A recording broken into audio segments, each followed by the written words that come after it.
Hello, welcome back to the channel. And in this video, we are going to discuss theories of state topic. This is the second topic of paper 1 part A. First topic pe I have already made 3 videos, so if you haven't watched them, go check out if you want to. So in this video, we are particularly going to see कि किस प्रकार के PYQs आ रहे हैं, the PYQ analysis. With it, we are going to do some basic concepts. I'm not going to delve into anything very uh, anything in depth. Okay, just basic concept that anyone who is a noob in PSIR should know. तो let's see कि किस प्रकार के PYQs आ रहे हैं. सबसे पहले तो एक टाइप के क्वेश्चंस आ रहे हैं, that is between the differences. Okay, यहाँ पे आपके 6 type of theories of state हैं सिलेबस में. Liberal theory of state, new liberal theory of state, Marxist, feminist, post colonial and pluralist.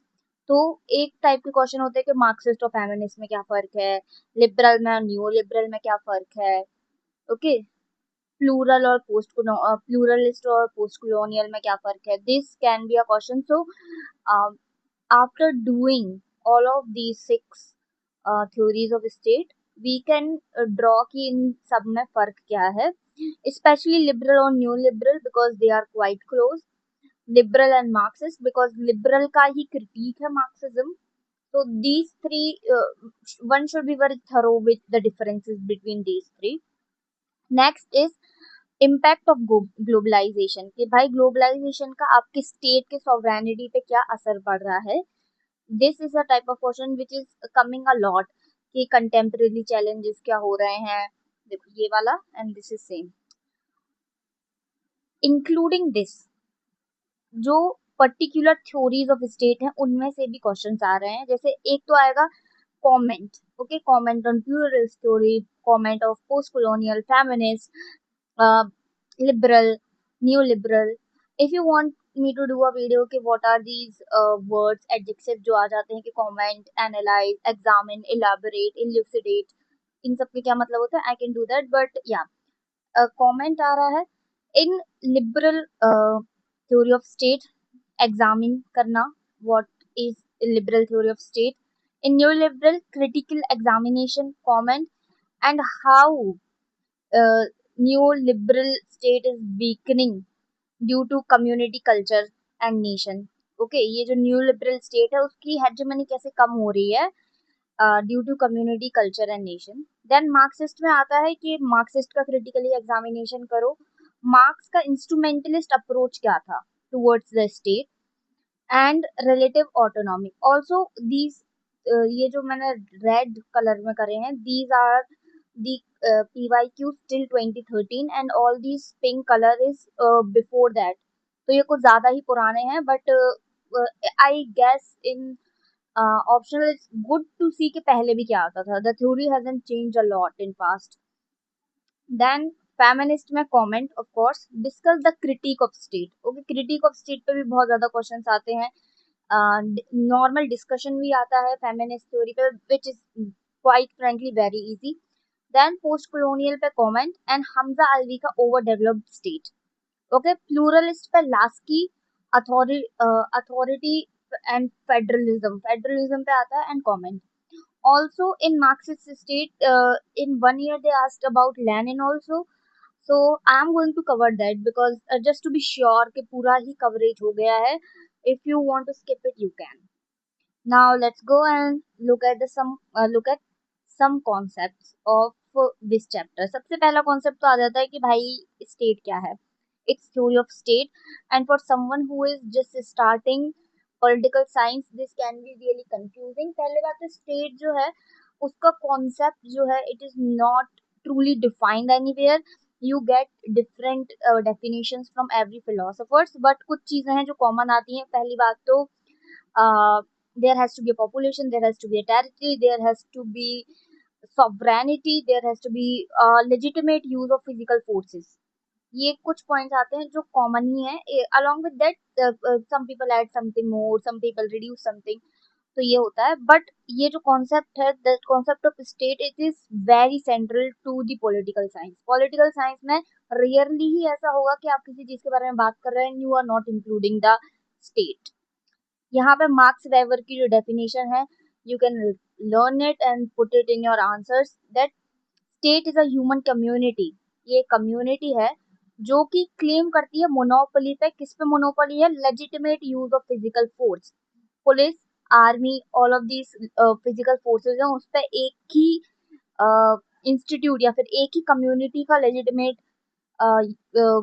Use कर सकेगी, लेजिटिमेटली यूज कर सकेगी, that is state within a given territory. Or also within a given territory is very important. You can't, Indian government can't use its army and police in China. It can only use it within the territory of India. Then state को बहुत सी ये भी कहते हैं, it is a centralise and organised, ऐसा कह सकते हैं कि ये सेंट्रलाइज्ड ऑर्गेनाइज एंटिटी है। इसके पास अथॉरिटी होती है स्पेसिफिक टेरिटरी और पॉपुलेशन पे। काम क्या होता है स्टेट का? लॉ बनाएगी स्टेट, वो जो लॉ बनाए हैं उनको इन्फोर्स करवाएगी, रेगुलेट करेगी। रेगुलेट क्या करेगी? आपके various aspect of your public life, है ना, इन सारी चीजों को रेगुलेट करती है। अब रोल ऑफ स्टेट में आ जाता है एक तो एडमिनिस्ट्रेटिव मशीनरी, पब्लिक ऑर्डर को मेंटेन करना।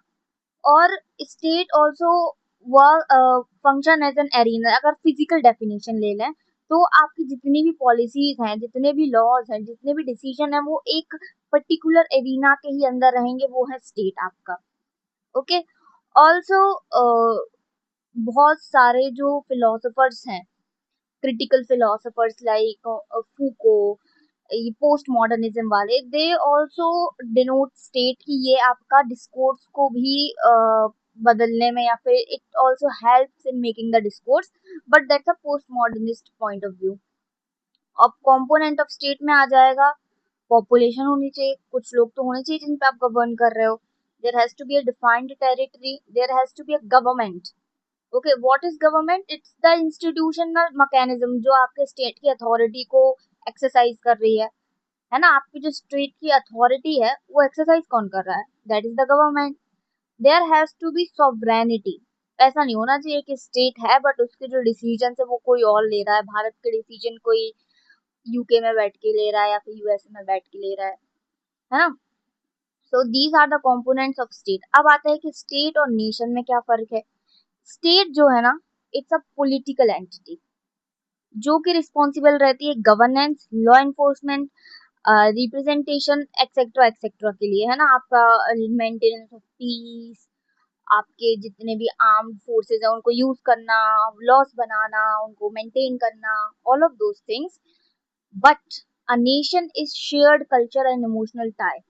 एक पर्टिकुलर कम्युनिटी के बीच में जो शेयर्ड कल्चर और इमोशनल टाई रहता है, and they form a group, and that group is nation. Either they have a common language, history, cultural identity, है ना। आपका जो स्टेट रहता है वो बहुत सारे नेशंस को इंक्लूड कर सकता है। एक ही स्टेट में बहुत सारे छोटे छोटे छोटे छोटे नेशंस हो सकते हैं, ऐसे ग्रुप जो खुद कल्चरली और इमोशनली कनेक्टेड हैं। एक नेशन जो होता है ना, एक नेशन भी अलग अलग स्टेट्स में हो सकता है। इसका एग्जांपल है कुर्द। ये तो कुर्दिस्तान के जो लोग हैं कुर्द, ये आपके सीरिया में मिलेंगे, ईरान में मिलेंगे, इराक में मिलेंगे, तुर्की में मिलेंगे, है ना। ये वेस्ट एशिया के लोग हैं। We can say this Kurdistan is a nation without a sovereign state. यहाँ के लोग सेम भाषा बोलते हैं, they are culturally connected, they are emotionally connected, historically connected, they just don't have a state of their own, they have a nation of their own. Then फिर concept आता है sovereignty. Sovereignty मतलब suppose that I have a state and I am the head of the government. If I have all the powers, जितनी भी powers हैं to make the decisions for my state, I have sovereignty. But अगर कोई और मेरे decisions को influence कर रहा है, कोई और डिक्टेट कर रहा है कि oh you do this, oh you do that, then it's not sovereignty. Okay. इसका मतलब होता है कि स्टेट आपका सुप्रीम है, इंडिपेंडेंट है, उसके पास ऑटोनॉमी है कि लॉज क्या बनेंगे, पॉलिसीज क्या बनेंगे, उस स्टेट की दूसरे स्टेट के साथ रिलेशनशिप कैसी होगी, सब चीजों की ऑटोनॉमी होनी चाहिए। ये सेल्फ गवर्निंग एंटिटी होता है स्टेट, खुद ही गवर्न कर रहा है, दे डोंट नीड डायरेक्शन और decision of some other entity. अब आपके जो ये सॉवरेनिटी का कॉन्सेप्ट है ना, it has changed throughout the history. Ancient और मेडिवल टाइम में देखो, पहली बात तो जो ग्रीक थिंकर्स थे ना, उनको सॉवरेनिटी से इतना फर्क नहीं पड़ता था, है ना। They were more concern about the ethical and teleological nature of state. Sovereignty किसी की भी हो, एथिकल और टेलोलॉजिकल नेचर से वो ज्यादा डील करते थे। बट बहुत ज्यादा क्रिश्चियन पॉलिटिकल थॉट में आपकी जो सॉवरेनिटी है, इट इज डिवाइन अथॉरिटी, कि आपके जो भगवान है उनसे आपको अथॉरिटी मिल रही है, that's why you are governing. तो ये जो डिवाइन अथॉरिटी है, ये क्रिश्चियन पॉलिटिकल थॉट से आती है। देन फिर टाइम बदला, मिडिवल टाइम खत्म हुआ, अर्ली मॉडर्न पीरियड आया। अर्ली मॉडर्न पीरियड में लीगल और पॉलिटिकल सॉवरेनिटी का कॉन्सेप्ट आया। थॉमस हॉब्स ने लिवियाथन करके एक बुक है, ही justified absolute sovereignty. Absolute sovereignty मतलब स्टेट के पास पूरा सॉवरेनिटी है, वो कुछ भी करे अपने सिटीजन्स के साथ। They can beat them up, they can push a reform. आपके जो अगर कोई रिफॉर्म हो रहा है तो उसमें फिजिकल फोर्सेस का यूज कर सकते हैं। दिस इज एब्सोल्यूट सॉवरेनिटी, है ना। और ये थॉमस हॉब्स की जो एब्सोल्यूट सॉवरेनिटी थी, वो सोशल कॉन्ट्रैक्ट से ड्राइव हो रही थी, है ना, कि एक पर्टिकुलर पॉपुलेशन और स्टेट के बीच में कॉन्ट्रैक्ट हुआ है, जहाँ पे जो स्टेट है उसको सिटीजन्स ने खुद अपने कुछ राइट्स दिए हैं, in exchange of good governance, in exchange of peaceful life, है ना। बेसिकली ये सिक्योरिटी के लिए सिटीजन्स अपने कुछ राइट्स स्टेट को दे देते हैं, that is social contract. Then social contract and popular sovereignty. Social contract आपको मिलेगा लॉक एंड हॉब्स के थॉट्स में, पॉपुलर सॉवरेनिटी आपको मिलेगा रूसो के थॉट में। पॉपुलर सॉवरेनिटी का मतलब ही होता है जर्नल विल, मतलब बहुत सारे लोगों की एक जो विल है, it's journal will and it's supreme, ऐसा रूसो कहते थे, मैं नहीं कह रही हूँ। Then legal sovereignty, 19th century में आया नोशन लीगल सॉवरेनिटी का, कि आपका जो लीगल पॉजिटिव सॉवरेनिटी का है ना, कि जो लॉ मेकिंग पावर है स्टेट की, इसने आपके लॉ और मोरालिटी को एकदम अलग अलग कर दिया। And they started to see state as legal entity, not a moral और एथिकल वन। किसी के अच्छे के लिए नहीं बना है स्टेट, किसी के, you know, the concept in social contract that the state is to maintain goodness in the society, to maintain the rights of other people. According to legal sovereignty, state is a legal entity, है ना, उसके पीछे कुछ moral और ethical reason नहीं है, it's just a legal entity. Then फिर pluralistic आए। अकॉर्डिंग टू प्लूरलिस्टिक फिलोसोफर्स, जैसे कि हेरोल्ड लास्की, सॉवरेनिटी जो होती है ना, वो एब्सोल्यूट नहीं होती है, एब्सोल्यूट और इंडिविजिबल नहीं है। मॉडर्न डेमोक्रेटिक सोसाइटी में बहुत अलग अलग ग्रुप्स के पास अलग अलग तरीके की पावर्स हैं, दे हैव डिफरेंट डिफरेंट सॉवरेनिटीज। तो मल्टीपल एसोसिएट्स हैं जो आपकी पावर है ना, और स्टेट उनमें से एक ही है। State is only one association among many, according to Laski. तो आपकी सॉवरेनिटी एब्सोल्यूट और इंडिविजिबल नहीं है। फिर आपका इंटरनेशनल रिलेशन में भी सॉवरेनिटी का कॉन्सेप्ट आता है, and it has also change through out the time.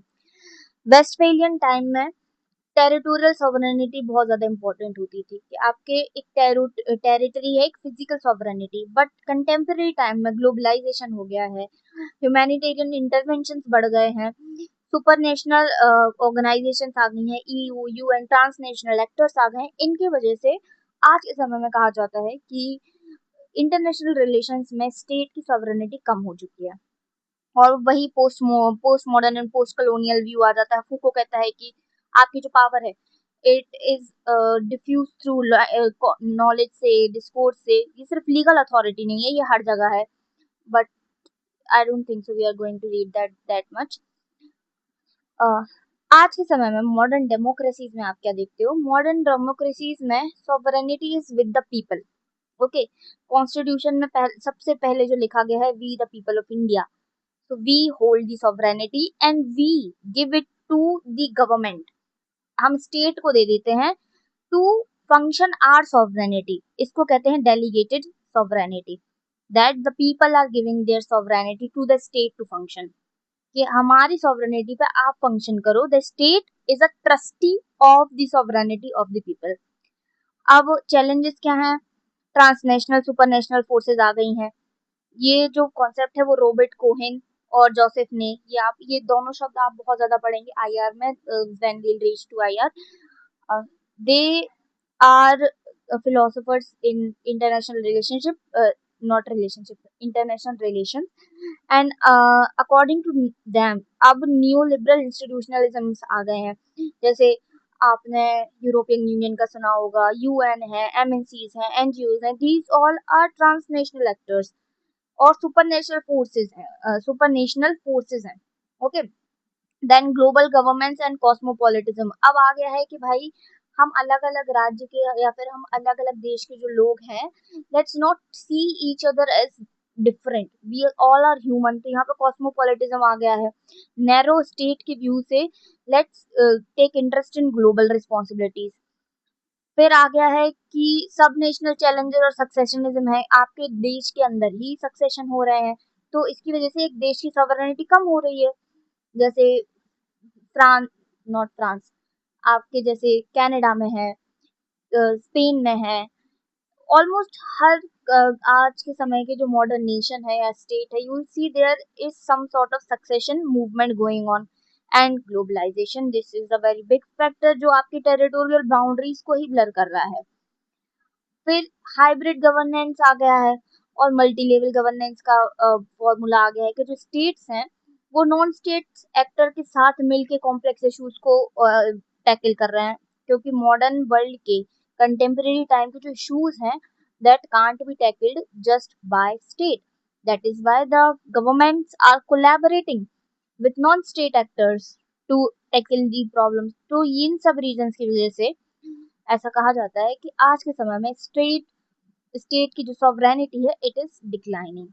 So that was it for this video. I am going to make another video which I'll post today only, and that video will be on liberal theory of state. I hope you know state का मतलब क्या होता है, sovereignty का मतलब क्या होता है, nation का मतलब क्या होता है, so that we can go into this topic with a very clear mind. Thanks a lot.